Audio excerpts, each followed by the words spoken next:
Court bar association, Shri Yadavesh Yadav, joint secretary library high court bar association, Shri Ashutosh Tripathi, joint secretary press high court bar association, miss Usha Mishra, joint secretary women high court bar association, Shri Arun Kumar Singh, treasurer high court bar association से कि आप सभी लोग आए और माननीय Rajesh Bindal, chief justice Allahabad high court, माननीय मुख्य न्यायमूर्ति को देकर सम्मानित करें।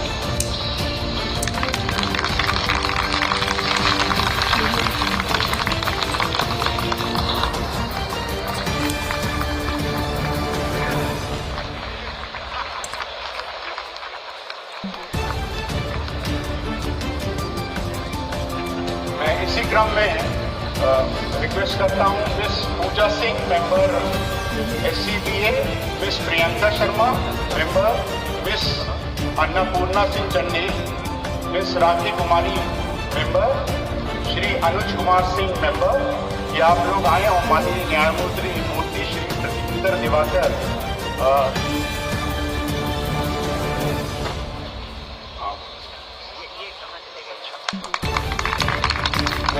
में गुजारिश करूंगा श्री जितेंद्र सिंह, मेंबर से, Shri Dilip Kumar Yadav, member SCBA, Shri Anurag Shukla, member SCBA, Shri Abhishek Tiwari, member SCBA, Shri Syed Faiz Hasnain, member SCBA के आप लोग आए और पुष्पगुच्छ देकर माननीय न्यायमूर्ति श्री मनोज मिश्रा जी का स्वागत करें।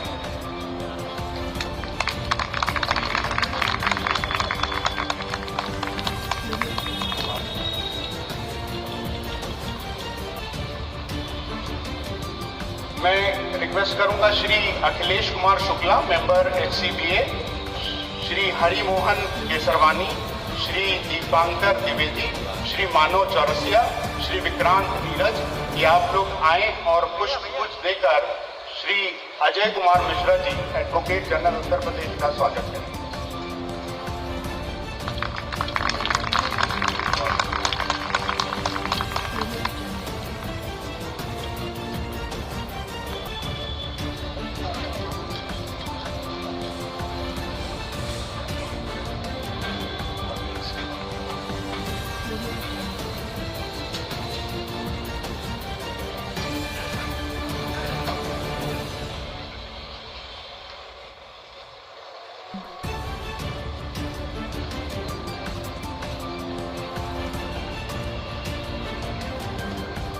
वर्ष 1873 में बैरिस्टरों ने एक संघ बनाने का फैसला किया जिसे बार एसोसिएशन कहा जाता था, जो 3 फरवरी 1873 को अस्तित्व में आया, जिसमें 12 यूरोपियन बैरिस्टर इसके पहले सदस्य थे और श्री जार्डाइन इसके पहले अध्यक्ष थे। एसोसिएशन का उद्देश्य प्रांत में बार के हितों से जुड़े मामलों पर विचार करना था और विशेष रूप से कानूनी पेशे की सभी शाखाओं में एक उच्च पेशेवर स्तर को बढ़ावा देना और अव्यावसायिक प्रथाओं को दबाना था। और आज ये एसोसिएशन अपने 150 साल पूरे कर चुका है और मजबूती से देश निर्माण और न्याय व्यवस्था से जुड़ा हुआ है और उसके साथ है। बार एसोसिएशन की तरफ से बलून और पिजन एक है, जिसे माननीय मुख्य अतिथि महोदय के कर कमलों से बलून उड़ाए जाएंगे और पिजन जो कि आज़ादी और उसको इंगित करते हैं।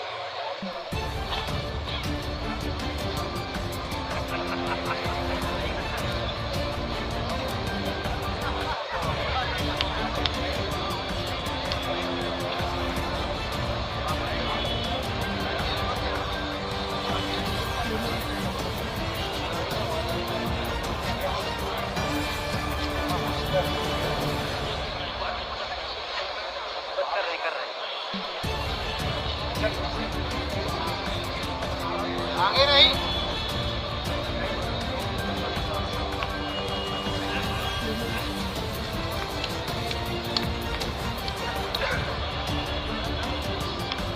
ये मोबाइल एक तो कैमरा चाहिए, मतलब मोबाइल एक लगा हुआ है।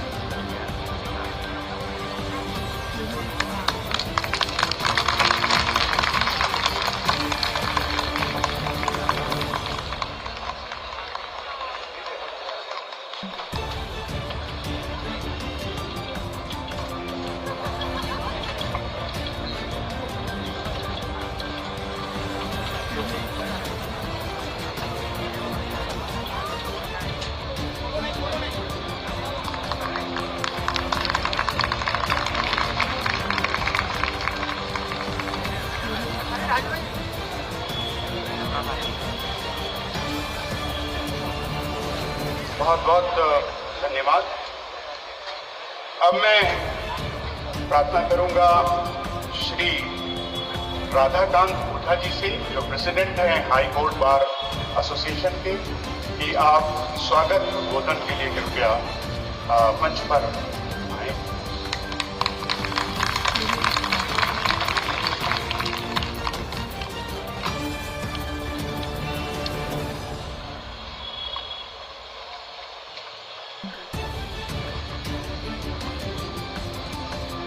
आज इलाहाबाद हाई कोर्ट के इस परिसर में हमारे अधिवक्ताओं के इस जन समूह में माननीय मुख्यमंत्री श्री योगी आदित्यनाथ जी, जो आज इस आयोजन के मुख्य आकर्षण हैं, हम सभी के आन बान शान हैं और आज उत्तर प्रदेश की एक पहचान बन चुके हैं, ऐसे माननीय मुख्यमंत्री का मैं स्वागत और अभिनंदन करता हूं। मान्यवर, ये धरा गंगा जमुना सरस्वती द्वारा सिंचित है और ये प्रांगण, जिसे मैं न्याय का प्रांगण हम लोग कहते हैं, न्याय की देवी का यहाँ निवास होता है, इस प्रांगण में आपका मैं स्वागत और अभिनंदन पुनः करता हूं। मान्यवर, आपका आगमन इस बात का प्रमाण है कि अनेकों अनेक व्यवस्थाओं के बावजूद अधिवक्ताओं के प्रति आपका गहरा स्नेह है और आपने हमारे निवेदन को, आपकी बड़ी व्यस्तताएं थी, मुझे मालूम था, आपके भी अन्य प्रदेशों में आपका कार्यक्रम था, विकास की कई परियोजनाएं आपकी पेंडिंग थी, फिर भी आपने मुझे 4 दिन पहले अपने यहाँ बुलाया, डिस्कशन किया और सहर्ष इस बात का स्वीकार किया। इसलिए आपका मुख्यमंत्री के रूप में, और क्योंकि आपके पास न्याय मंत्रालय भी है, इसलिए पुनः दोनों हैसियत से आपका स्वागत है। मान्यवर, मंच पर आसीन हमारे परिवार के मुखिया के रूप में विराजमान बहुत ही सरल सहज माननीय मुख्य न्यायमूर्ति श्री मान राजेश बिंदल जी की का भी मैं हृदय से स्वागत अभिनंदन करता हूं और आभार प्रकट करता हूं। यह सहयोग मंच पर उपस्थित हमारे वरिष्ठ न्यायमूर्ति श्री प्रीतांकर दिवाकर जी, श्री मनोज मिश्र जी, जिन्होंने बार के इस संपूर्ण कार्यक्रम को समयाभाव के होने के बावजूद संपन्न कराने में पूर्ण सहयोग और मनोयोग से साथ दिया, जो इस बात का द्योतक है, जो इस बात को साबित करता है कि bench and bar in the two side of the same coin, हम एक ही सिक्के के दो पहलू हैं, हम एक दूसरे के पूरक हैं। कृपया आपका इस स्वागत और अभिनंदन मैं इस सभा में करता हूं। कार्यक्रम में उपस्थित हमारे सभी वर्तमान और निवर्तमान माननीय न्यायमूर्तिगण, सभी वरिष्ठ एवं कनिष्ठ अधिवक्तागण, मीडिया के सभी पत्रकार बंधुओं, बार एसोसिएशन हाई कोर्ट के सभी कर्मचारीगण, देवी एवं सज्जनों, आपने यहाँ पधार कर इस संपूर्ण कार्यक्रम में चार चांद लगाने का काम किया है। मैं आप सबका भी स्वागत और अभिनंदन करता हूं। इलाहाबाद हाई कोर्ट, जिसके बारे में जब लोग चर्चा करते हैं, कभी आप जाइए बाहर तो इसके बारे में, इसकी विशालता के बारे में, इसके न्याय के जो हमारे जजमेंट्स हैं, इनके हमारे द्वारा यहाँ पे जो हमारे माननीय न्यायमूर्तिगणों ने, हमारे विद्वान अधिवक्ताओं ने राष्ट्र के लिए, देश के लिए जो काम किया है, स्वर्णिम अक्षरों में उनका नाम लिखा हुआ है। और इसलिए हम यहाँ पे उपस्थित अपने सभी अधिवक्ता बंधुओं का जो इस विराट सभा में उपस्थित होकर अपनी उपस्थिति दर्ज करा रहे हैं, आपको पुनः मैं स्वागत और अभिनंदन करता हूं, क्योंकि ये आपका फंक्शन है, आपकी बार एसोसिएशन की स्थापना का फंक्शन है। इसलिए मैं आप सब लोगों के एक बार स्वतः और आप सबसे भी चाहता हूं कि अपने मुख्य अतिथियों का ताली बजा करके अभिनंदन और स्वागत करें। गरिमामयी स्थिति जो विगत 1.5 वर्षों से चली आ रही, 150 वर्षों से इलाहाबाद हाई कोर्ट की स्थापना 17 मार्च 1866 को हुई थी। आपको मालूम है कि पहले ये पूरे भारतवर्ष की चौथा ऐसा हाई कोर्ट है।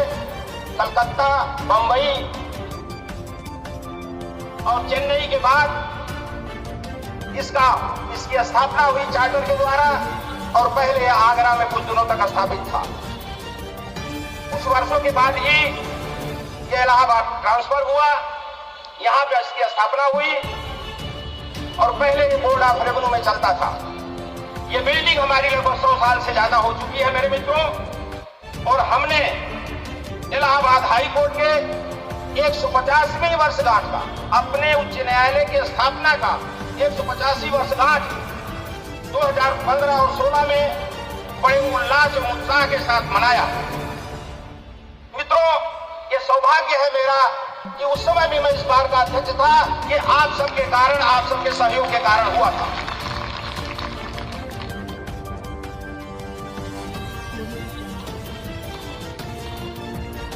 हाई कोर्ट की स्थापना के लगभग 6 और 7 वर्षों के बाद 3 फरवरी 1873 को यहाँ पे हमारे जो पूर्वज थे, अधिवक्ता जो यहाँ पे अधिवक्ता के रूप में काम करते थे, उन्होंने विचार किया कि अधिवक्ताओं का हित कैसे संभाला जाए, कैसे संयोजित किया जाए।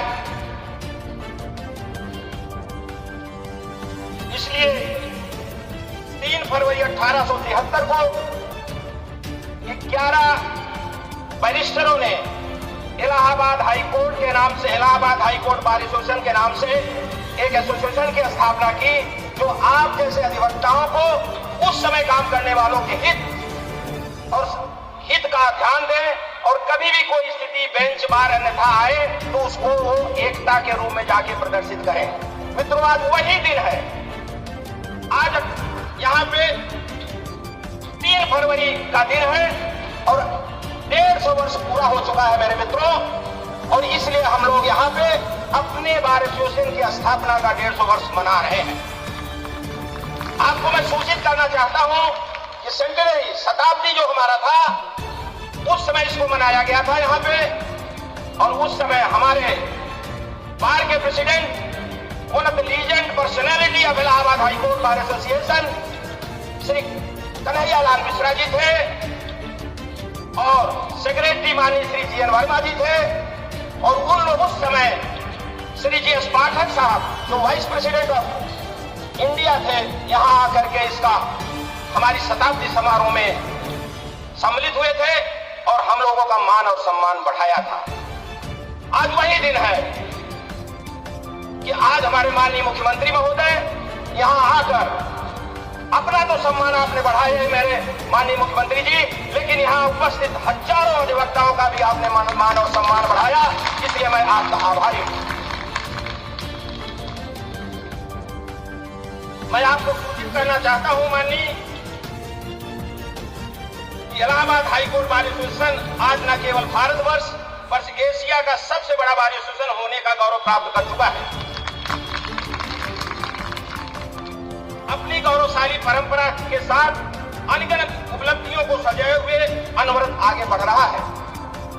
आज यह बार एसोसिएशन भविष्य की चुनौतियों को भी स्वीकार करने में पहले से अधिक सबल और सक्षम हुआ है। अपने वरिष्ठ अधिवक्ताओं के मार्गदर्शन में हम अपने युवा अधिवक्ताओं के हित को सुरक्षित व संरक्षित करने के साथ साथ माननीय उच्च न्यायालय की गरिमा को अक्षुण्ण रखने के लिए सतत प्रयत्नशील हैं। माननीय हाईकोर्ट बार एसोसिएशन अपना एक गौरवशाली इतिहास रहा है। हमने स्वतंत्रता आंदोलन से लेकर आज तक जब भी राष्ट्र व समाज ने हमको बुलाया, हमने खुद को समर्पित किया है। हमारे यहाँ स्वतंत्रता आंदोलन में अगर हम गिराना शुरू करेंगे तो शायद 1 घंटा 1.5 घंटा लगेगा। सिर्फ हमने अपने माननीय उन अधिवक्ताओं का जिन्होंने हमारे स्वतंत्रता आंदोलन में साथ दिया था। इसलिए मैं कुछ अपने माननीय अधिवक्तागणों ने जिन्होंने अग्रगण्य होकर के काम किया था उनका मैं आपके माध्यम से स्वागत करना चाहता हूं, उनको याद करना चाहता हूं। इसमें पंडित मोतीलाल नेहरू, पंडित जवाहरलाल नेहरू जो बाद में देश के प्रधानमंत्री बने, तेज बहादुर सप्रू, पंडित मदन मोहन मालवीय जिनको अभी पिछली सरकार ने भारत रत्न से भी नवाजा, गोपाल स्वरूप पाठक जी, शांति स्वरूप शांति भूषण जी। आपको थोड़ा हम लोगों को दुख भी होगा इस इशू में। 2 दिन पहले ही माननीय शांति भूषण जी हम लोगों को छोड़ के चले गए और हमने जब डायरेक्टरी तैयार की थी, अभी तैयार कर रहा था, तो नंबर 1 पे माननीय शांति भूषण जी का नाम था। मैंने उनके पुत्र श्री प्रशांत भूषण साहब से फोन पे बात किया कि हम लोग चाहते हैं कि माननीय शांति भूषण जी आए हम लोगों, लेकिन फोन पे बात कराने का प्रयास हुआ। उनके स्वास्थ्य के कारण हम उनसे फोन पे बात नहीं कर पाए और लेकिन उनके आज वो हमको छोड़ के 3 दिन पहले चले गए हैं। मैं ईश्वर से प्रार्थना करता हूँ प्रभु उनको उनकी आत्मा को शांति दें और जहाँ भी हों हमारे इस अवसर को देखते हुए हमको आशीर्वाद दें। संविधान सभा के प्रथम कार्यकारी अध्यक्ष सच्चिदानंद सिन्हा भी इसी बार के सदस्य थे। मान्यवर हम लोग विभिन्न राष्ट्रीय आपदाओं में, चाहे कच्छ का रहा हो, चाहे हमारा 1962 का आंदोलन, चाइना का युद्ध रहा हो, चाहे अभी बिहार का भूकंप रहा हो, जब भी आपदाएं आई, अभी उत्तराखंड के जो आपदा आई थी, हम लोग हमारे अधिवक्ताओं ने बहुत चढ़ बढ़ के साथ दिया था। विगत वर्षों में आवश्यकता को ध्यान में रखते उच्च न्यायालय के इंफ्रास्ट्रक्चर आदि का अधिक विकास हुआ है, किंतु उच्च न्यायालय न्यायिक कार्यों को पूर्ण करने में अभी भी अपने को सहज महसूस नहीं कर पा रहा है। मैं माननीय मुख्यमंत्री जी का ध्यान हाई कोर्ट एवं लोअर कोर्ट की इंफ्रास्ट्रक्चर की ओर भी आकर्षित करना चाहता हूँ। मान्यवर हमारे माननीय न्यायमूर्तिगण बहुत काम कर रहे हैं। उनका प्रयास है कि जो हमारे बैकलॉग्स हों वो खत्म हो जाए, लेकिन हमारी इंफ्रास्ट्रक्चर नहीं है, स्टोन एक्सेट्रा की उपलब्धता नहीं है। मुझे संज्ञान में भी आया है कि कई बार यहाँ से पत्र जा रहा है, लेकिन समाज और न्याय हित में मैं आपसे निवेदन करता हूँ, high court bar association high court के इंफ्रास्ट्रक्चर पर कृपया आप त्वरित कार्रवाई करने का कष्ट करेंगे, जिससे समाज को न्यायिक व्यवस्था में सुरक्षा मिले। माननीय न्यायालय ने भारत सरकार द्वारा 160 न्यायमूर्तियों के पद स्वीकृत किए हैं, जबकि यह संख्या हमारे हाईकोर्ट में कभी 108 से अधिक नहीं हो पाई। साथ ही माननीय न्यायमूर्तिगण के अधिक कर्मचारियों आज की भी शॉर्टेज है, जिस पर मैं चाहता हूं कि आप, क्योंकि आपका प्रदेश है, अगर जनता परेशान होगी तो आपसे सवाल करेगी, वो सवाल का जवाब शायद न्यायमूर्तियों के द्वारा यहाँ से उच्च न्यायालय और लोअर कोर्ट के द्वारा होता है। इसलिए मैं चाहता हूँ कि इंफ्रास्ट्रक्चर की स्थिति ठीक हो जाए।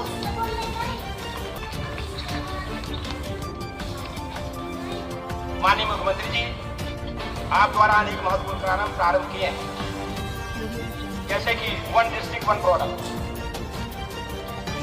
एक जिला एक उत्पाद। ये बड़ा सराहनीय एवं सफल कार्यक्रम है। सिर्फ उदाहरण स्वरूप मैं आपको बताना चाहता हूं कि इलाहाबाद का अमरूद जो 2-3 साल पहले से विलुप्त हो चुका था, आज अपने उसी जायके के साथ मार्केट में उपलब्ध है।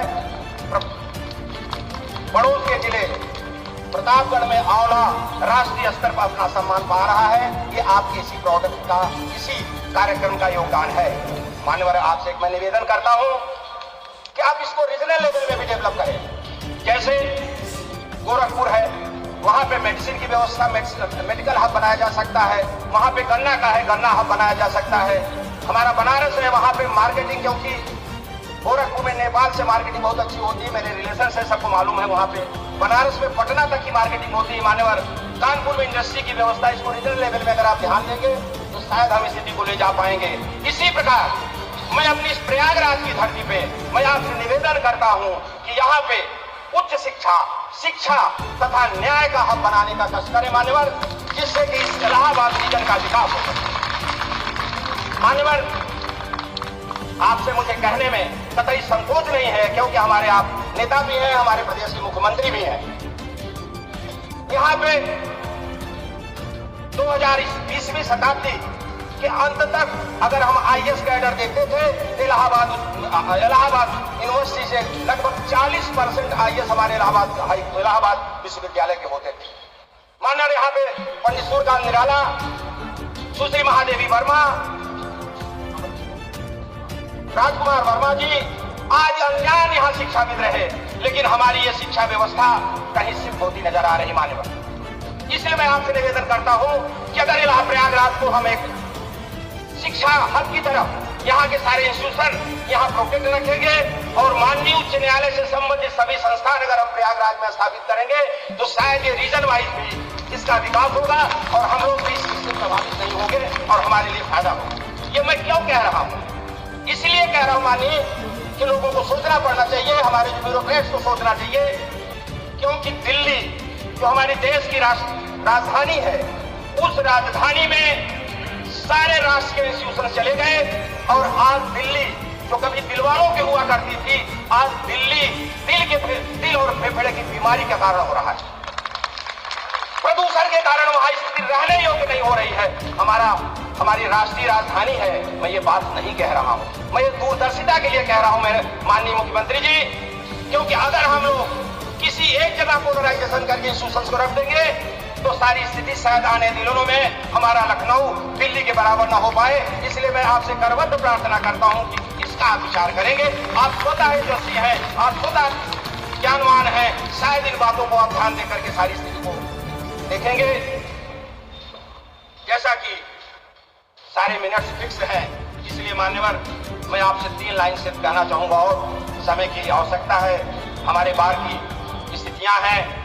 हमने हाई कोर्ट बार एसोसिएशन ने इस कोविड से मिलने के लिए इसके जो हमारी परेशानियां अधिवक्ताओं ने पेश की, उसके लिए मैं अधिवक्ता निधि की स्थापना किया। आज हमारे अधिवक्ताओं के पास सूक्ष्म में ही सही कुछ आधार मिल रहा है। मेडिकल के लिए मैंने 5 लाख रुपया की व्यवस्था की है। माननीय 2 लाख टेस्ट क्लेम 5 लाख रुपए दे रहा हूं, लेकिन मैं मान्यवर मैं आपसे निवेदन करता हूं कि शायद बार काउंसिल के द्वारा भी कुछ व्यवस्था दी जानी चाहिए। मैं मान्यवर आपसे निवेदन करूंगा कि अगर वो पैसे ब्यूरोक्रेसी के कारण रुकने ना पाए और वो अगर आ जाए तो बार काउंसिल के द्वारा उन अधिवक्ताओं को उनको मिल जाएगा। और मान्यवर मैं आपको सूचित करना चाहता हूं कि इस उच्च न्यायालय से हमारे लगभग 251 अधिवक्ताओं ने कोविड-19 में अपने शरीर को छोड़ के हमारे बीच से चले गए। हमने उनमें से लगभग 125 लोगों को योगदान किया जो हमारे पैरामीटर्स में आए, लेकिन बार काउंसिल के द्वारा उनको धन का आवंटन अभी नहीं हो पाया। और आप जानते हैं अधिवक्ताओं की कोई पेंशन नहीं होती है, कोई इंश्योरेंस नहीं होता है, कोई फैमिली पेंशन नहीं होती। मान्यवर इस पर भी आप करना चाहूंगा। पुनः हमारे अधिवक्ताओं ने कहा से आप निवेदन कर दो, अत्याचार जो किसी न किसी कारण होते हैं, इसलिए अधिवक्ता प्रोटेक्शन एक्ट की बात आई है। अगर आप उस पर ध्यान दें तो शायद अधिवक्ताओं का भी ज्यादा सुरक्षित हो पाएगा। समय शायद मैंने ज्यादा ले लिया, इसलिए मैं मान्यवर आपसे भी क्षमा चाहूंगा। पुनः आपने अपना बहुमूल्य समय देने के लिए हृदय से आभार एवं उपस्थित सभी गणमान्य अतिथियों और सम्मानित वक्ताओं को स्वागत और अभिनंदन करता हूं। और मैं चाहता हूं कि जब भी अगली बार आपका स्वागत करूं तो इन विषम परिस्थितियों से मेरा अधिवक्ता समाज आपको वहां से खड़ा होकर के यहां तक खड़े होकर के स्वागत करे, क्योंकि हमारी समस्याएं आप दूर कर देंगे। इन्हीं शब्दों के साथ आपका आभार, अभिनंदन, स्वागत, धन्यवाद।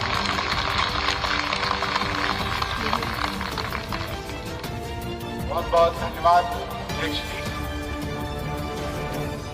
अब मैं अध्यक्ष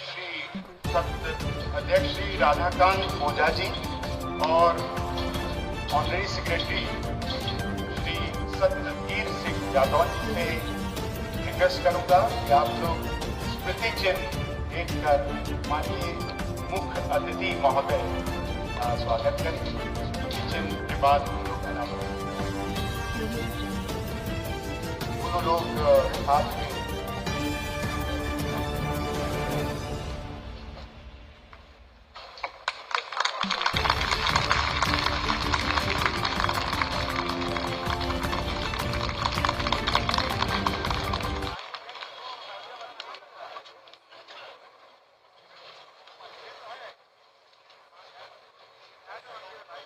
high court bar association Allahabad को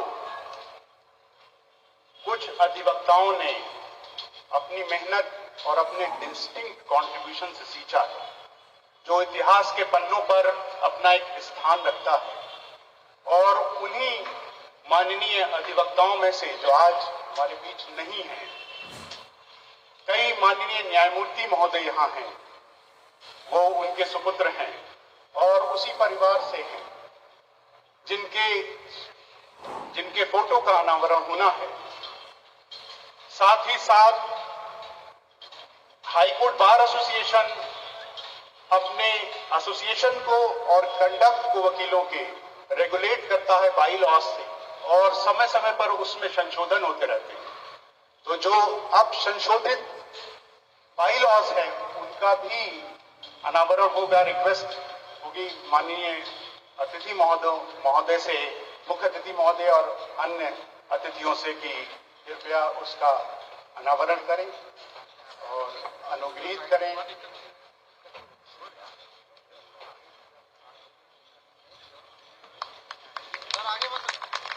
आगे ज्यादा पीछे तो हो जाइए, आगे कितना जाते।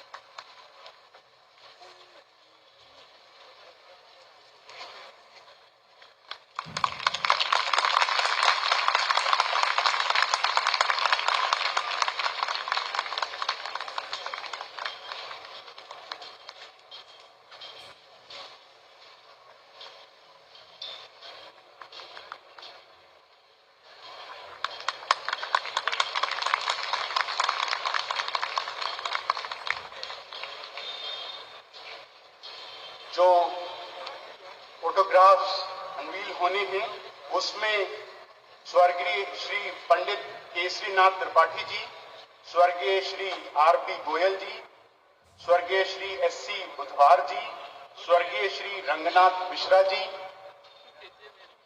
जो पिता हैं माननीय न्यायमूर्ति श्री अश्वनी कुमार मिश्रा जी के, और रिस्पेक्टेड अजय कुमार मिश्रा जी जो एडवोकेट जनरल हैं यूपी के। इसमें श्री शशिधर पाठक जी हैं, उनका भी फोटो है। श्री भरत जी अग्रवाल हैं और श्री माननीय न्यायमूर्ति श्री अंजनी कुमार मिश्रा जी के पिताजी का भी इसी में फोटोग्राफ है। मैं बहुत अदब से गुजारिश करता हूं माननीय मुख्य अतिथि महोदय से और अन्य विशिष्ट अतिथि महोदय से कि उसका अनावरण कर।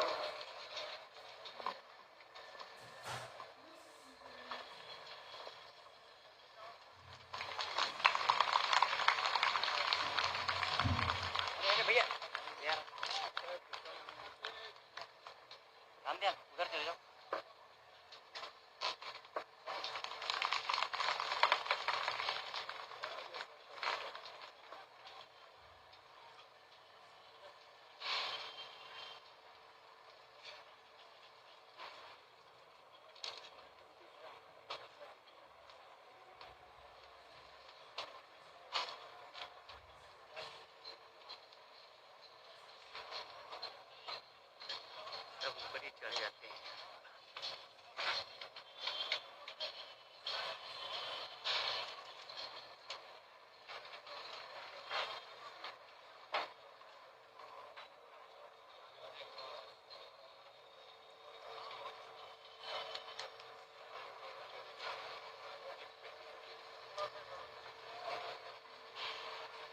इस बात के लिए क्षमा चाहूंगा कि मैंने रंगनाथ मिश्रा जी का नाम लिया था और नाम है श्री रंग मिश्रा।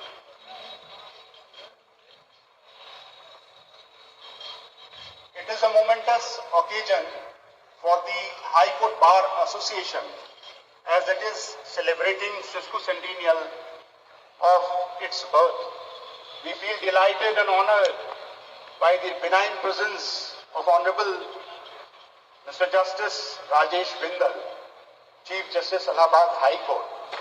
और अब ये समय है माननीय मुख्य न्यायमूर्ति इलाहाबाद महोदय को सुनने का, तो मैं बहुत अदब से गुजारिश करता हूँ।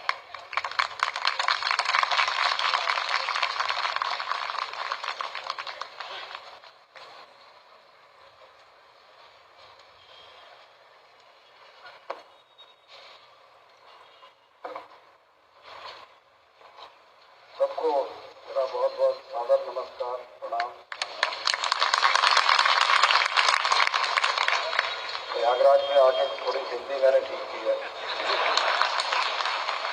आदरणीय मुख्यमंत्री जी, योगी आदित्यनाथ जी, मेरे brothers on the dais, off the dais, sisters, other officers, advocate general, हमारे अधिवक्तागण, और मैं अगर किसी का नाम भूल जाऊं तो वो सब इसमें शामिल है, क्योंकि इतना बड़ा नेशनल एडवोकेट्स का जो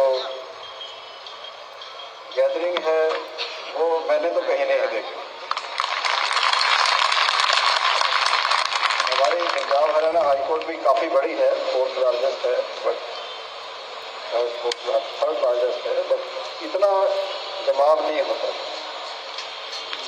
तो ये एक बात तो दर्शाता ही है कि जो 150 साल बार को हुए हैं तो उसमें कितना जोश है हमारे,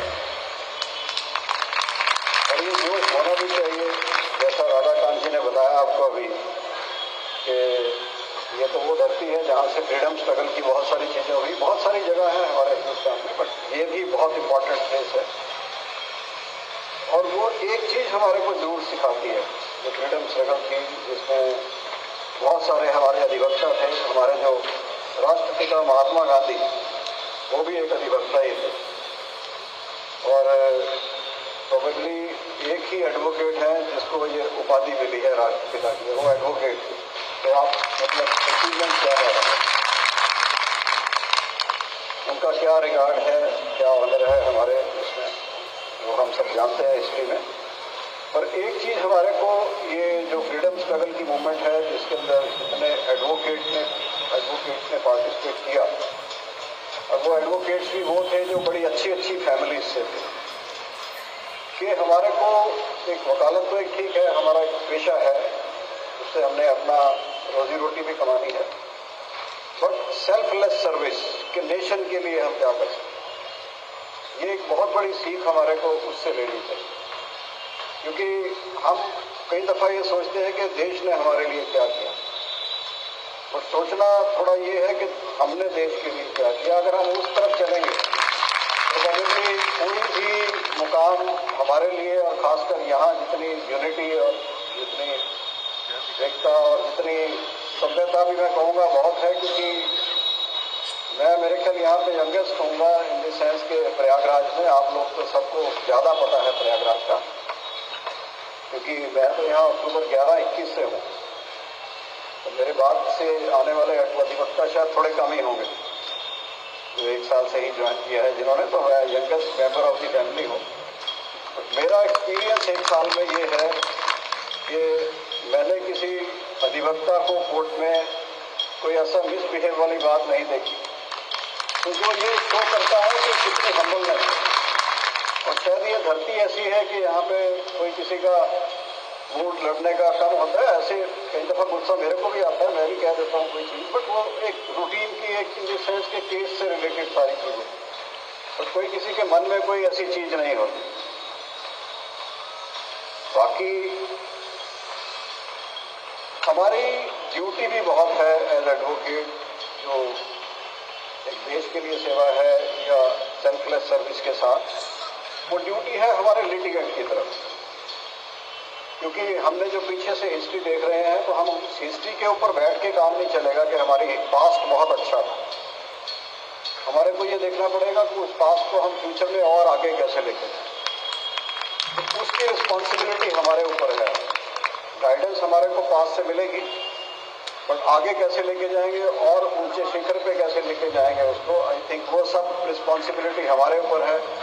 अब हमारा टाइम जैसे आगे चल रहा है, यंगर जनरेशन जो है उसके ऊपर बहुत बड़ी ड्यूटी है कि उनको इस बार को जो 150 साल से है, जैसे ओझा जी ने बताया, शांति भूषण जी हमारे शायद eldest living member of the bar थे और मेरे को भी सौभाग्य उनके साथ काम करने का मिला। कुछ केसों में मैंने उनको असिस्ट किया, तो बहुत कुछ सीखा मैंने उनसे।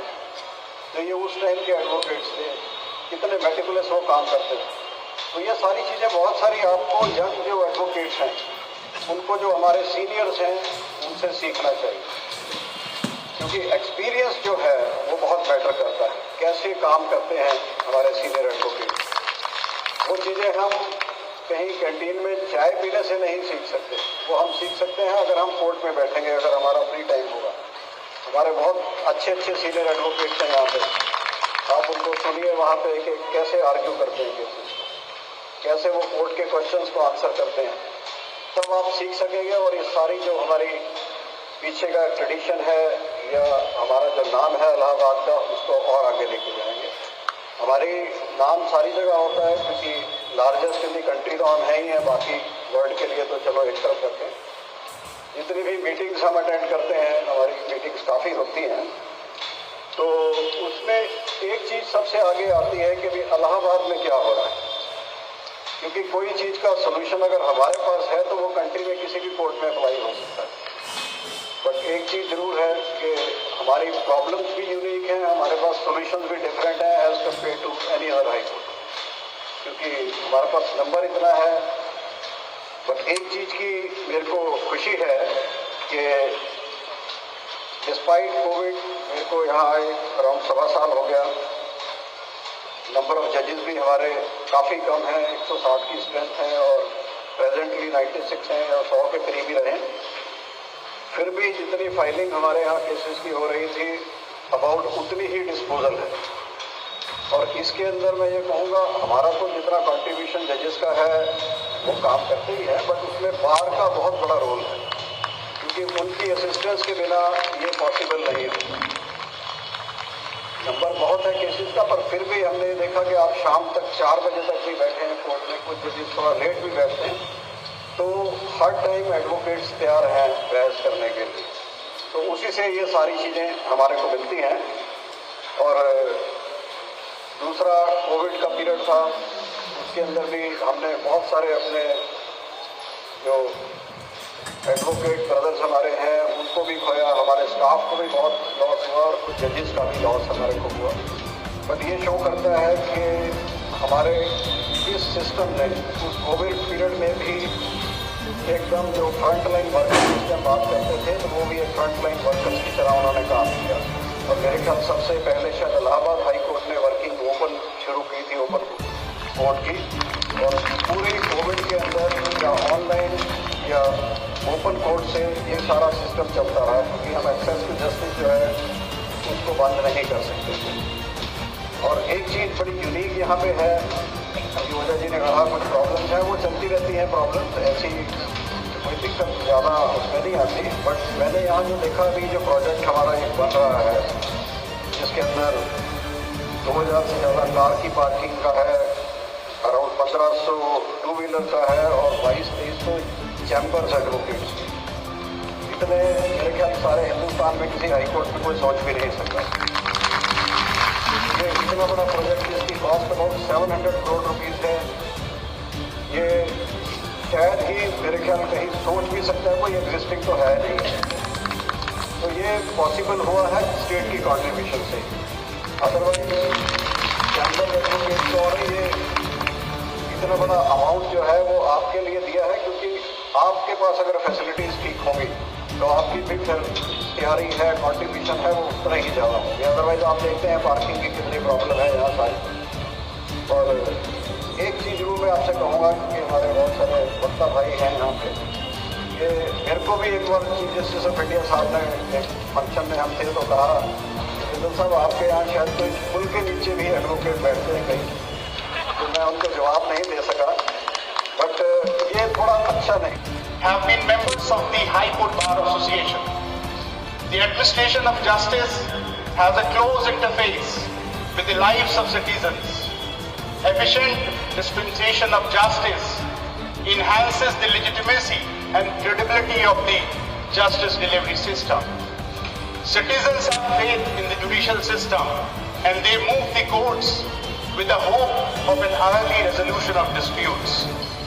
The High Court of Judicature at Allahabad has the highest pendency of cases in the country. This is a matter of concern. The bar will have an important role in reducing pendency. I appeal to the members of the bar to join together in enabling the High Court to reduce the pendency of cases. I extend my best wishes on the occasion, unquote, and I am privileged that I have got the opportunity to read this message of Honorable Chief Justice. अब समय आ गया है माननीय मुख्य अतिथि महोदय को सुनने का और उनके आशीर्वचन प्राप्त करने का। मैं बहुत सम्मान के साथ अनुरोध करता हूं माननीय मुख्य अतिथि महोदय से कि हम सबको आशीर्वचन देकर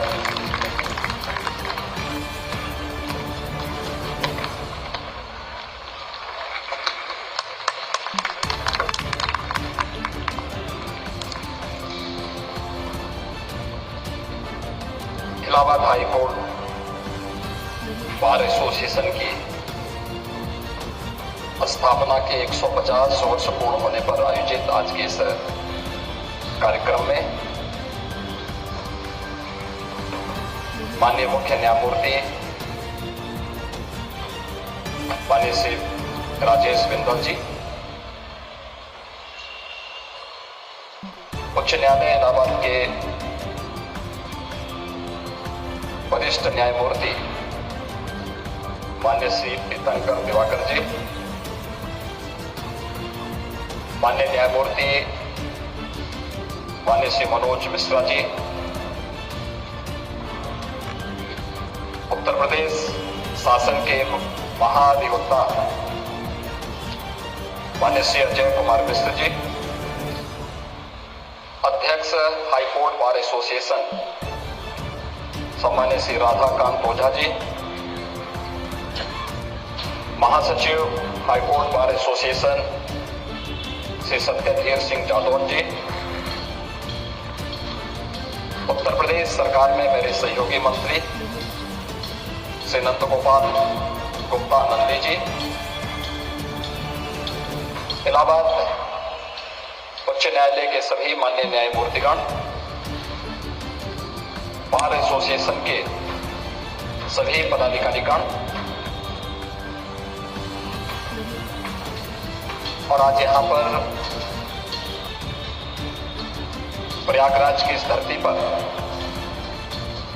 हाईकोर्ट बार एसोसिएशन के 150 वर्ष पूर्ण होने के उपलक्ष्य में आयोजित इस समारोह में उपस्थित सभी अधिवक्ता भाइयों बहनों, 150 वर्ष पूर्ण होने पर मैं आप सबको हृदय से बधाई देता हूं। ये मेरा सौभाग्य है कि प्रयागराज की धरती पर पूरा प्रदेश और पूरा देश मां गंगा, मां यमुना और मां सरस्वती के संगम पर पवित्र स्नान करके कुंभ और माघ मेले के इस आयोजन के साथ अपने आप को सहभागी बनकर के जीवन में सफलता के मार्ग का अनुसरण करने का एक संकल्प लेता है। उत्तर प्रदेश का प्रत्येक नागरिक अपनी न्याय की अभिलाषा में प्रयागराज की इस धरती पर आता है और आज मैं बार और बेंच के इस बेहतर समन्वय के कार्यक्रम को बार एसोसिएशन के इस मंच के माध्यम से देख रहा हूं, वास्तव में यह भी अपने आप में अधिवक्ता कुंभ ही है। और इसलिए इस अधिवक्ता कुंभ के अवसर पर मैं आप सबका हृदय से अभिनंदन करता हूं। ये हम सबका सौभाग्य है कि प्रयागराज की धरती हम सब के लिए प्राचीन काल से ही एक प्रेरणा की धरती रही है। ये धर्म की धरती है, अध्यात्म की एक प्रेरणा यहां से प्राप्त होती है। देश के अंदर शिक्षा के एक प्रमुख केंद्र के रूप में प्रयागराज का अपना महत्व रहा है। आज से 12,000 वर्ष पहले महर्षि भारद्वाज का गुरुकुल, जिसे आप भारत का पहला गुरुकुल कह सकते हैं, इसी प्रयागराज की धरती पर। और प्रयागराज हमारा न्याय का पवित्र मंदिर भी है, जहां पर अपनों से जब कोई व्यक्ति पीड़ित होता है, प्रताड़ित होता है, जीवन की हर प्रकार की आस और विश्वास को खो देता है, तो बड़ी आशा भरी निगाहों से वह फिर न्याय के इस मंदिर की ओर देखता है। और यहाँ पर उसे जो राह मिलती है वह जीवन की एक नई राह होती है। और बार और बैंक का यह समन्वय आज यहाँ पर इसे इस रूप में प्रस्तुत करने का कार्य भी कर रहा है। जब बार एसोसिएशन अपने 150 वर्ष पूर्ण कर रहा है, ये महज संजोगी है कि देश अपनी आजादी का अमृत महोत्सव भी पूर्ण किया है। आजादी की लड़ाई कोई सामान्य लड़ाई नहीं, एक लंबे समय तक लड़ी गई वो लड़ाई थी जो भारत को भारत के रूप में प्रस्तुत करने और किसी भी प्रकार की दास्ता से मुक्त करने का एक बृहद अभियान था। और जैसे कि यहां पर माननीय मुख्य न्यायमूर्ति जी ने, बार एसोसिएशन के अध्यक्ष जी ने अपने उद्बोधन में भी इस बात को कहा कि अधिवक्ता समुदाय ने आजादी की इस लड़ाई में बढ़ चढ़ करके न केवल भाग लिया बल्कि देश को नेतृत्व भी दिया। देश की आजादी को एक नई दिशा देने वाले राष्ट्रपिता महात्मा गांधी रहे हो, भारत की संविधान सभा के अध्यक्ष डॉक्टर राजेंद्र प्रसाद रहे हो, भारत की संविधान सभा के कार्यकारी अध्यक्ष श्री सच्चिदानंद सिन्हा रहे हो, या फिर देश के संविधान को एक स्वरूप देने वाले उसकी शिल्पी के रूप में बाबा साहब डॉक्टर भीमराव अंबेडकर रहे हो, देश के प्रथम प्रधानमंत्री पंडित जवाहरलाल नेहरू रहे हो, या देश के प्रथम उप प्रधानमंत्री और गृह मंत्री के रूप में सरदार वल्लभ भाई पटेल रहे हो। देश का हर वह स्वतंत्रता संग्राम सेनानी जिसने उस कालखंड में जुल्म की प्रवाह के बगैर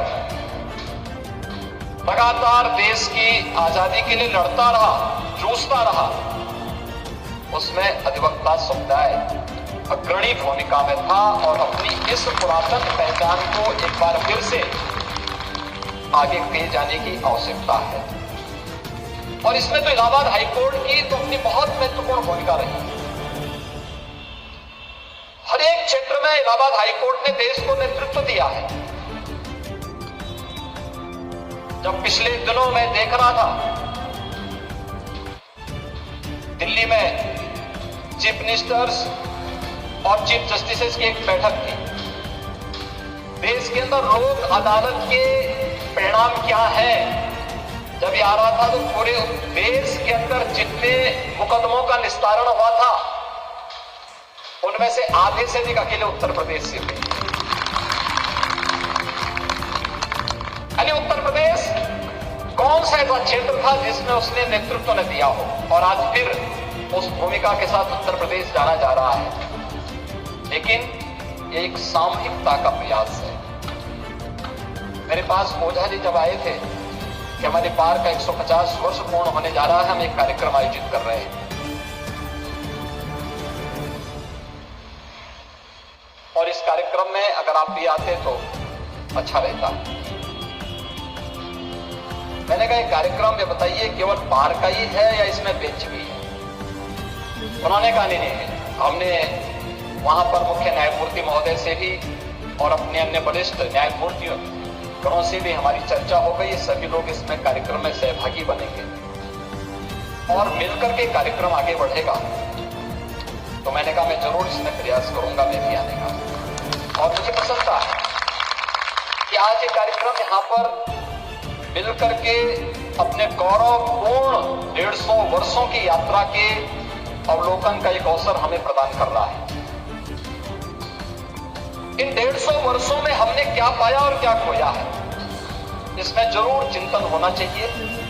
हम सबको इसमें मनन करना चाहिए, क्योंकि देश अब अपनी आजादी का अमृत महोत्सव मना रहा है। आजादी के अमृत महोत्सव के इस कालखंड में भारत ने क्या पाया क्या खोया, इन सब पर चिंतन हुआ। और जब अमृत काल में भारत प्रवेश किया तो 2 उपलब्धियां भारत के साथ तत्काल लगी है। एक, भारत उस ब्रिटेन को बिछाड़ करके, जिस ब्रिटेन ने 200 वर्षों तक भारत पे शासन किया था, उसे बिछाड़ करके दुनिया की 5वीं बड़ी अर्थव्यवस्था बना। दूसरा, दुनिया के उन 20 बड़े देशों को जिन्हें G20 के रूप में जाना जाता है, उनका नेतृत्व अमृत काल में भारतवर्ष को प्राप्त हुआ है। मित्रों, ये G20 के 20वें बड़े देश हैं जिनके पास दुनिया की 60% आबादी निवास करती है। 75% ट्रेड पर जिनका अधिकार है, 85% GDP पर जिनका अधिकार है, और दुनिया के अंदर 90% से अधिक रिसर्च और पेटेंट पर जिन देशों का अधिकार है। आजादी के अमृत महोत्सव के प्रथम वर्ष में ही उन देशों का नेतृत्व भारत को प्राप्त हुआ है। प्रधानमंत्री मोदी जी के नेतृत्व में वे देश अगले 1 वर्ष तक दुनिया के अंदर विश्व शांति और मानवता के कल्याण का मार्ग कैसे प्रशस्त होना है, इसके बारे में व्यापक चिंतन कर रहे हैं। उत्तर प्रदेश के अंदर भी G20 से संबंधित 4 महानगरों में 11 समिट होने जा रहे हैं। मैं स्वयं भी उन कार्यक्रमों की तैयारी में व्यस्त था और उन कार्यक्रमों की तैयारी के साथ हम जुड़े हुए थे। अलग अलग स्तर पर बैठकें होनी है, लेकिन एक अवसर मिला है वैश्विक मंच पर उत्तर प्रदेश को और देश को प्रस्तुत करने का। अपने आप को हम उन मंचों के सामने प्रस्तुत कर सकेंगे कि हमारे पास कितना पोटेंशियल है, हम दुनिया के लिए क्या कुछ कर सकने की क्षमता रखते हैं। यह सब कुछ बताने का एक अवसर हम सबके सामने होगा। और इस अवसर के लिए हम प्रधानमंत्री मोदी जी के प्रति आभार तो व्यक्त करते ही हैं, लेकिन साथ साथ हर भारतवासी को इस पर गौरव की अनुभूति करनी चाहिए कि अवसर उन्हें प्राप्त हुआ और पूरा देश आजादी के अमृत महोत्सव के साथ किस रूप में एक साथ जुड़ता हुआ दिखाई दिया है। हर घर तिरंगा, उसका एक उदाहरण भी हम सब ने देखा है। पर्व और त्योहार एकांगी के विषय नहीं होते। आपने देखा होगा कुंभ का आयोजन होता है तो हम अपने घर में नहीं मनाते, हम आते हैं जाकर के डुबकी लगाते हैं संगम के तट पर जाकर के। भारतीय मनीषा ने कभी भी जीवन को दुविधा में नहीं डाला है, उसकी दिशा बहुत स्पष्ट है और ये मान के चलता है कि इस पूरी व्यवस्था को संचालन अगर करना है तो अकेले कोई नहीं कर सकता। कोई व्यक्ति अकेले उसका संचालन नहीं कर सकता, कोई वस्तु अकेले नहीं कर सकती। प्रयागराज में ही संगम क्यों हुआ? गंगा और यमुना तो हम देखते हैं, अदृश्य सरस्वती के दर्शन भी हमें वहां होते हैं। पूरा देश आता है, बड़ी श्रद्धा के साथ आता है। हमने इस पूरी चराचर व्यवस्था को अलग अलग पार्टों में बांध करके कभी नहीं देखा। भारतीय मनीषा ने तो एक बात साफ कही कि एकम सद विप्रा बहुधा वदंती, यानी सत्य एक है, विद्वान लोग उसे अलग अलग नामों से, अलग अलग परिभाषा से उसको परिभाषित करते हैं। और यही स्थिति हम सब की है। अगर हम उस सत्य को समझने का प्रयास करें तो फिर कभी भी टकराव की नौबत आएगी ही नहीं। किसी भी स्तर पर टकराव की नौबत आनी ही नहीं चाहिए, क्योंकि सबका लक्ष्य एक ही है कि सबको न्याय मिले, सस्ता न्याय मिले, न्याय सुलभ हो, समय से मिले, और सभी लोग मिलकर के प्रयास करें इस ऑफ लिविंग के लक्ष्य को प्राप्त करने के लिए। सामूहिकता से किए जाने वाले प्रयास के परिणाम भी उतनी सामूहिकता के साथ उतने अच्छे ढंग से आएंगे। और लोक अदालत ने विभिन्न कार्यक्रमों के माध्यम से जो परिणाम दिए हैं, पूरे देश के अंदर जितने मामलों का निस्तारण नहीं होता है, उन सभी मामलों में अगर आप देखेंगे तो अकेले उत्तर प्रदेश पूरे देश के अंदर आधे से अधिक मामलों का निस्तारण अकेले उत्तर प्रदेश करता हुआ दिखाई देता है। इसका मतलब उत्तर प्रदेश के अंदर पहले भी ये क्षमता थी और आज भी है। भाइयों बहनों, हम सब उन कार्यक्रमों को मिलकर के एक साथ आगे बढ़ा सकते हैं। मैं आज देख रहा था जब माननीय ओझा जी वहां पर बोलने के लिए आए, मैंने कहा वो बार के अध्यक्ष हैं और बहुत वरिष्ठ अधिवक्ता है, लेकिन जब वो मांग कर रहे थे तो बार बार पानी पी रहे थे। मैंने कहा कि देखिए, अधिवक्ता तो दूसरों को पानी पिलाता है और आज वो मांग रहे हैं तब भी पानी पी रहे हैं। अरे तो उनका अधिकार है, वो अपना अधिकार मांग रहे हैं और उनको मांगना भी चाहिए, क्योंकि अपने लिए नहीं मांग रहे हैं। न्यायपालिका के लिए या बार के लिए जो कुछ भी मांगेंगे वह प्रदेश की 25 करोड़ जनता के हित में ही होगा, उससे अलग नहीं होगा।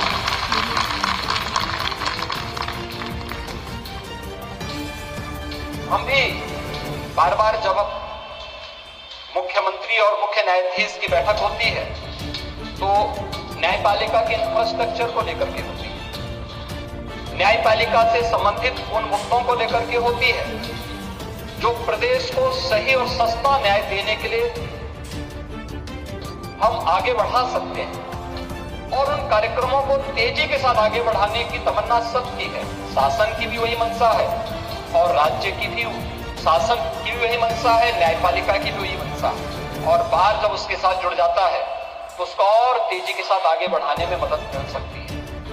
यहाँ पर माननीय न्यायमूर्ति, मुख्य न्यायमूर्ति जी ने यहाँ पर अधिवक्ता चैम्बर की भी जो बात कही है, हम मल्टी लेवल पार्किंग की व्यवस्था यहाँ पर करने जा रहे हैं और इसके लिए पूरी धनराशि राज्य शासन ने उपलब्ध करवा दी है। और मेरा मानना है कि इसका पूर्ण होते ही बड़े पैमाने पर अधिवक्ताओं के चैम्बर्स वहां पर बन पाएंगे। 2500 एडवोकेट चैम्बर बनाने 10,000 अधिवक्ताओं के बैठने की व्यवस्था वहां पर हो पाएगी।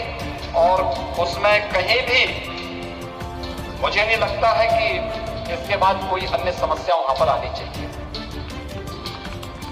राज्य शासन ने यहां पर पहले ही एक नेशनल लॉ यूनिवर्सिटी की अपनी सहमति दे दी है। हम उसके लिए धनराशि पूरा देना चाहते हैं। जमीन के बारे में कोई सहमति बन सकती है तो हम उसके लिए भी पूरा सहयोग देने को तैयार हैं। हम लोग भी चाहते हैं कि प्रयागराज न्याय की धरती है, शिक्षा की धरती है और एक अच्छी लॉ यूनिवर्सिटी प्रयागराज की धरती पर होनी ही चाहिए। डॉक्टर राजेंद्र प्रसाद जी के नाम पर वो होनी चाहिए, क्योंकि जब मैं प्रयागराज में आता हूँ, कुंभ के क्षेत्र में जाता हूँ तो वहां पर मुझे प्रेसिडेंट सूट देखने को मिलता है। तो मैंने बहुत बार पूछा, मैंने कभी क्या कुंभ के समय कभी कोई महामहिम राष्ट्रपति आए?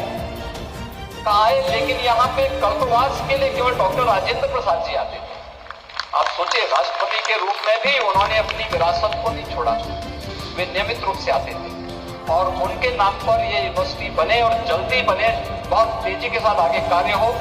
जहां भी जिला प्रशासन को लैंड उपलब्ध करवानी हो, जिला प्रशासन तत्काल लैंड उपलब्ध करवा करके इस कार्यक्रम को आगे बढ़ा पाएगी। तो एक अच्छी चीज यहाँ पर आते हैं कि यहाँ पे हमें बेंच का भी और बार का भी सानिध्य लॉ यूनिवर्सिटी को प्राप्त हो पाएगा और एक बेहतरीन कार्य हम यहां पर इसके माध्यम से दे पाएंगे। अधिवक्ताओं के बारे में जो विभिन्न प्रकार की घोषणाएं पिछली बार हुई थी, अधिवक्ताओं से संबंधित किसी अधिवक्ता की दुर्भाग्यपूर्ण मृत्यु पर जो 60 आर्थिक सहायता देने की व्यवस्था थी, 60 वर्ष से बढ़ा करके जिसे 70 वर्ष तक करने के लिए भी एक निर्णय राज्य शासन ने ले लिया है। और एक बड़ा तबका इसमें अधिवक्ताओं का इसमें था। यद्यपि हम चाहेंगे कि अधिवक्ता 100 साल की आयु पूरा जिए और पूरा उन्हें अवसर मिले जीने का, लेकिन फिर भी अगर कहीं दुर्भाग्य से कोई ऐसी स्थिति आती है तो राज्य सरकार ने उनकी इस मांग को भी पूरा किया है।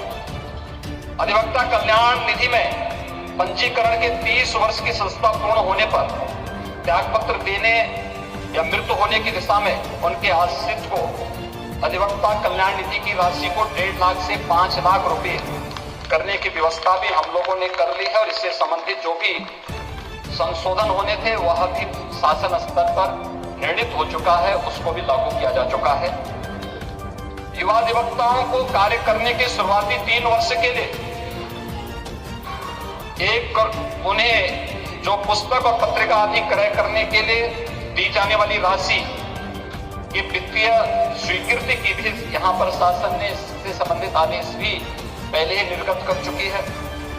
सामाजिक सुरक्षा निधि योजना के अंतर्गत भी मृत्यु के दावे के रूप में 2017-18 से 2022-23 तक यानी 31 जनवरी 23 तक कुल 13,37,92,000 से अधिक भुगतान राशि न्यासी समिति द्वारा अब तक की गई है।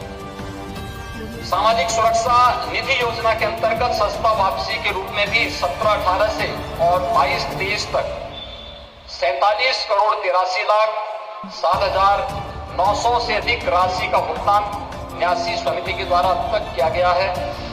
और मृतक अधिवक्ताओं के विधिक उत्तराधिकारियों को भी आर्थिक सहायता के रूप में इस दौरान 111,81,50,000 रुपए की राशि का भुगतान किया गया है।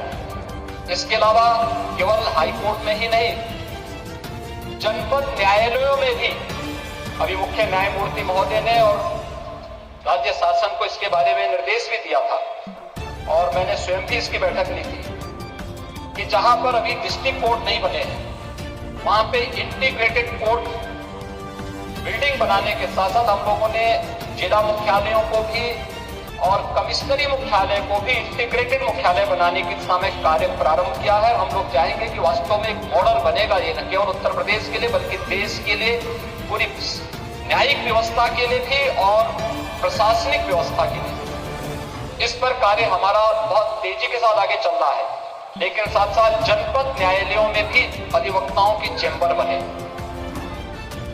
वास्तव में एक गरीब जब आता है और जब देखता है, घूम फिर करके चारों ओर देखता है, वो तो बड़े विश्वास के साथ आता है कि मैं वकील साहब के पास जा रहा हूं। लेकिन जब वह जाता है और अधिवक्ता के चैम्बर में बैठता है, उसको दिन में ही जब आसमान नजर आने लगता है वहां से, क्योंकि टूटा हुआ चैम्बर रहता है, टूटे हुए चैम्बर से उसको जब सूरज की रोशनी में दिखाई देता है तो उसके मन में कहीं ना कहीं आशंका होती है कि क्या मैं सही जगह आया हूं या कहीं ऐसा तो नहीं कि गलत जगह आ गया हूं। और इसलिए शासन ने कहा है कि भाई हमें जगह दीजिए, हम लोग अधिवक्ताओं के लिए अच्छे चैम्बर वहां बनाना चाहते हैं, क्योंकि अधिवक्ता के लिए ये स्वयं के लिए शोहरत हासिल करने का माध्यम नहीं, बल्कि गरीब को न्याय देने का एक सशक्त माध्यम भी बनेगा। वहां पर अगर उनकी अच्छी बैठने की व्यवस्था होती है तो जो वादकारी आता है उस वादकारी को भी विश्वास उस पर टिकता है। और वादकारी का विश्वास किस बात पर होता है? एक अधिवक्ता के पास जब आता है तो वह असमंजस में रहता है, क्योंकि अपनों के द्वारा ठुकराया रहता है बहुत सारे लोग, और बहुत बार तो विवाद भाई भाई में होता है। छोटा सा विवाद है, वे बैठ करके भी समाधान कर सकते थे, लेकिन वह स्थिति वहां तक पहुंच चुकी होती है कि वह उसे न्यायालय का दरवाजा खटखटाना ही पड़ता है। वो अपने भाई पे विश्वास नहीं करता, लेकिन एक अधिवक्ता पे विश्वास करता है। और अधिवक्ता पर विश्वास ये आपकी बहुत बड़ी पूंजी है।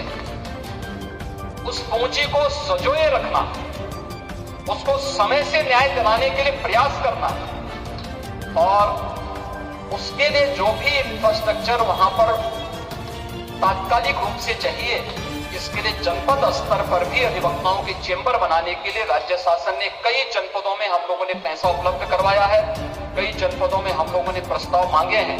जहां से भी हमें प्रस्ताव मिल रहे हैं वहां पर हम लोग अधिवक्ताओं के चेंबर बनाने के लिए धनराशि उपलब्ध करवाने का कार्य कर रहे हैं। जैसे प्रयागराज में जनपद न्यायालय के लिए हम लोगों ने 11 करोड़ 31 लाख रुपए, कासगंज में 5 करोड़ 25 लाख रुपए, लखनऊ के लिए 4 करोड़ 88 लाख रुपए, श्रावस्ती के लिए भी 4 करोड़ 85 लाख रुपए, ऐसे अलग अलग जनपदों के लिए धनराशि हम लोग स्वीकृत करा करके अधिवक्ताओं के चेंबर के लिए भी वहां पर बेहतरीन व्यवस्था करने का कार्य कर रहे हैं।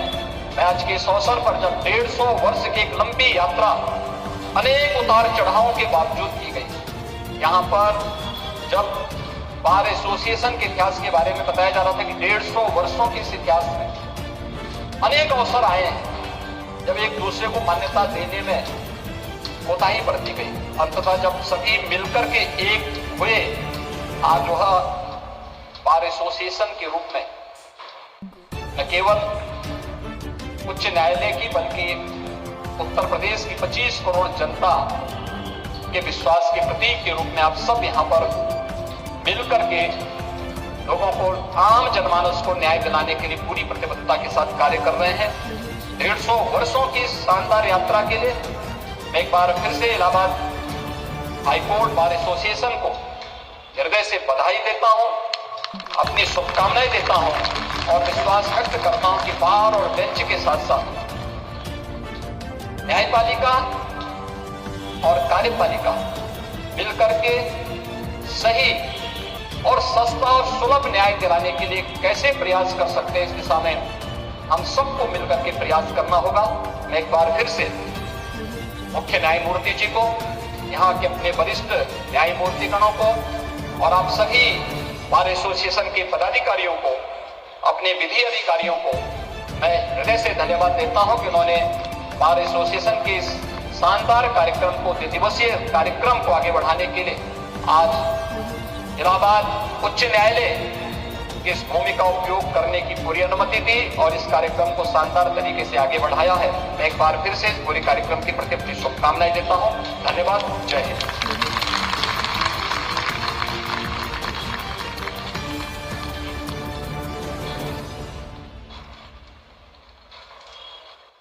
बहुत बहुत धन्यवाद माननीय मुख्यमंत्री महोदय। अब अंत में मैं निवेदन करूंगा, श्री सत्यधीर सेक्रेटरी हैं हाईकोर्ट बार एसोसिएशन के धन्यवाद करते हैं।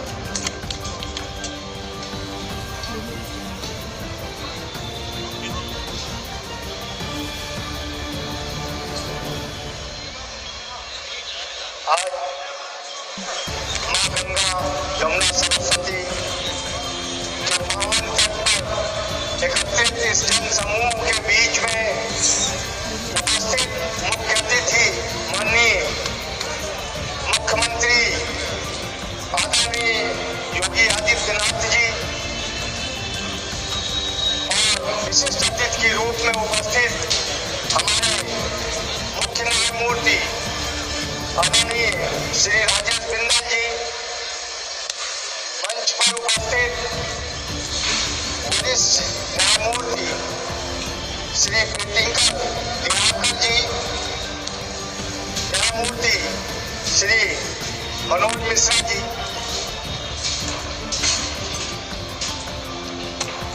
मंचासीन वरिष्ठ अधिवक्ता श्री अजय कुमार मिश्र जी, एडवोकेट जनरल, वरिष्ठ अधिवक्ता श्री राधाकांत ओझा जी, अध्यक्ष हाईकोर्ट बार एसोसिएशन एवं हमारे बीच में उपस्थित हमारे सम्मानित माननीय न्यायमूर्तिगण, वरिष्ठ अधिवक्ता, कनिष्ठ अधिवक्ता और हमारे कोलीग ब्रदर्स, आज इस 150 वर्ष की पूर्ण होने पर हम लोग इस उच्च न्यायालय परिसर में 150वां वर्ष शासकीय सेंटेनियल मना रहे हैं, जिसमें हम लोगों को गौरव की अनुभूति हो रही है। इस 150 वर्ष के